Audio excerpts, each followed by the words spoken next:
दोस्तों 1 रेडियन क्या होता है इसको हम यहाँ पर देखेंगे। इसके लिए सबसे पहले एक सर्कल को हम ले लेते हैं। तो ये हमने एक सर्कल ले लिया। सर्कल का दोस्तों सेंटर जो है हम यहाँ पर ले लेते हैं। ये मान लीजिए सर्कल का सेंटर है, इसको हम ए नाम दे देते हैं, ठीक है। और यहाँ से जब आप इस सेंटर से एक लाइन ड्रॉ करोगे सर्कल पर, तो यहाँ पर मान लो कि ये बी पॉइंट है। ए से बी आपने मतलब सर्कल के सेंटर ए से आपने बी पॉइंट तक यहाँ पर एक लाइन ड्रॉ कर ली, तो ये हमारे पास हो जाता है रेडियस ऑफ द सर्कल, ठीक है। ये जो सर्कल का पूरा यहाँ से एंड टू एंड अगर आप देखोगे, यहाँ से लेकर यहाँ तक, मतलब ये मान लीजिए कि यहाँ पर ये सी पॉइंट है, सी से बी तक अगर आप देखोगे तो ये डायमीटर है। सर्कल का क्या है? डायमीटर है। तो डायमीटर का हाफ क्या हो जाता है? d/2 क्या हो जाता है आपके पास? रेडियस हो जाता है। अब यहाँ पर मान लीजिए कि सर्कल का जो डायमीटर है वो आपके पास है 10 सेंटीमीटर। तो डायमीटर अगर यहाँ पर 10 है तो रेडियस क्या हो जाएगा? डायमीटर का हाफ यानी कि d/2। तो d आपके पास दिया हुआ है 10, तो 10 / 2 यानी कि 5 सेंटीमीटर आपके पास क्या हो जाएगा? यहाँ पर रेडियस हो जाएगा। तो हमें यहाँ पर रेडियन देखना है। 1 रेडियन क्या होता है?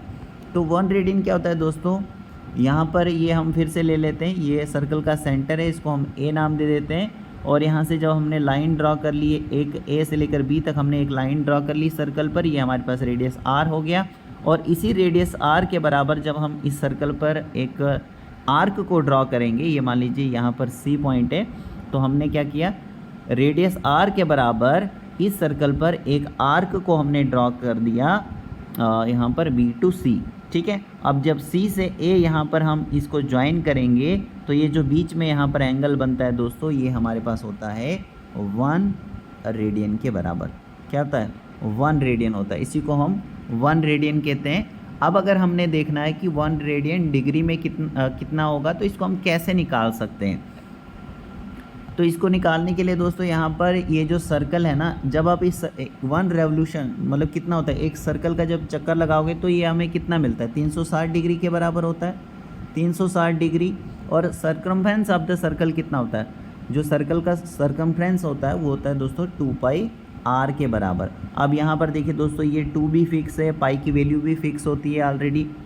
तो यहाँ पर ये जो r है ना, मतलब रेडियस जो है ना, ये सर्कल के ऊपर, इसकी वैल्यू सर्कल के ऊपर डिपेंड करती है। अगर सर्कल बड़ा होगा तो यहाँ पर रेडियस मतलब ज़्यादा होगा। अगर सर्कल मान लीजिए कि इतना ही है, यहाँ पर छोटा है, तो इसके यहाँ पे जो रेडियस होगा वो भी यहाँ पर कम होगा। तो हमने अभी बताया था कि भाई यहाँ पर जो रेडियस के बराबर ही हमने यहाँ पर आर्क ली थी, रेडियस के बराबर हमने एक आर्क सर्कल पे ड्रॉ की और उसके बाद हमने सेंटर से ज्वाइन किया था। तो हमने बताया था कि रेडियस के बराबर ही हमने आर्क एक ड्रॉ कर ली, उसके बाद ज्वाइन करके जो एंगल बना वो यहाँ पर हमें क्या मिला? यानी 1 रेडियन के बराबर हमारे पास हो गया। तो अब यहाँ पर क्या ये रेडियस लिखा हुआ है, तो इसकी वैल्यू क्या है भाई? सर्कल के ऊपर डिपेंड करती है। तो ये रेडियस क्या, एक तरह से रेडियन हम यहाँ पर कह सकते हैं इसको। तो 1 रेडियन हमारे पास क्या हो जाएगा? 360 डिग्री 2πr। अब यहाँ पर ये जो r है यानी रेडियस जो है, इसको हम रेडियन कह सकते हैं। तो 1 रेडियन यहाँ पर क्या हो जाएगा हमारे पास? 360 डिग्री / 2π हो जाएगा। यहाँ पर इसको कैंसिल कर लो, 180 / पाई हो गया। तो इसकी वैल्यू जो है वो एग्जैक्टली आपके पास आ जाएगी 57.29 डिग्री। यानी कि दोस्तों 1 रेडियन की बात करें अगर, तो ये डिग्री में कितना होता है? 57.29 डिग्री के बराबर होता है। किस तरीके से निकाल सकते हैं वो मैंने आपके साथ शेयर कर लिया दोस्तों। तो ये आपको पता लग गया दोस्तों 1 रेडियन जो है वो क्या होता है।